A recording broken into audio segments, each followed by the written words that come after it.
Yan na guys. Good afternoon guys. Nakatapos na ako magtanim. Yan. Pinagtatanim ko na oh. Yan. Andoon isang hiliran diretso papunta doon sa taas. Tapos to dito. Lahat yung mga tinanim ko nung nakaraan ng tag-init. Ayan na, sumibol na sila guys. Ayan oh. Yan. Yan. Sumibol na. Ito pa oh. Mga nabuhay sila guys. Yan oh. Nagsisibol na guys. Marami yan. Diretso yan dito sa taas. Yan.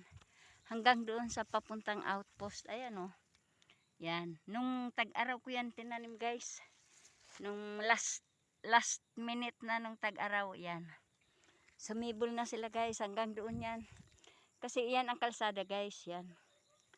Kung mag-i-erode ang lupa, mapipigilan siya sa langka ng mga tanim ko. Kaya hindi siya pwedeng matibag yung lupa dahil mapipigilan siya ng aking mga tinanim. Ito oh. Yan. Yan. Mapipigilan siya. Ayan, sumisibol na pati ito oh. Guys, yan. Mga ano ko yan guys.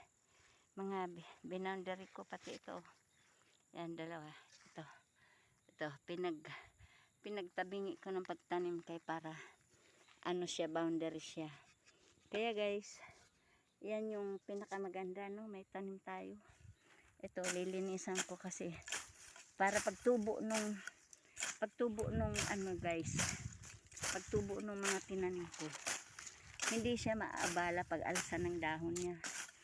Kasi meron na siyang ano, malinis na isto. Kaya inano ko guys, tinataniman ko talaga para tinuan. Sayang tong mga lupa na to kung hindi ko tataniman. Eh, wala naman ibang magtatanim guys. Ako lang din. Kaya sayang. Ayaw kong sayangin yung mga pagkakataon na mayroon ako. Ano. Yan. Hindi pa sumisibol dyan. Hanggang dito yan guys. Yan yung pinya ko. Oh. Taba na. Ito may mga tanim to. Kaya lang hindi pa tumutubo. Siguro napalalim ng husto ang pagtanim ko. Kaya ganun. Ito. Ito mataas na siya oh. Yan oh. Yan. Mataas na. Ganun talaga guys. Kung gusto natin na masenso yung mga tanim natin guys. Tulad nitong pinya. Nagtataklipan na. Kaya sa sobrang laki ng lupa nito guys.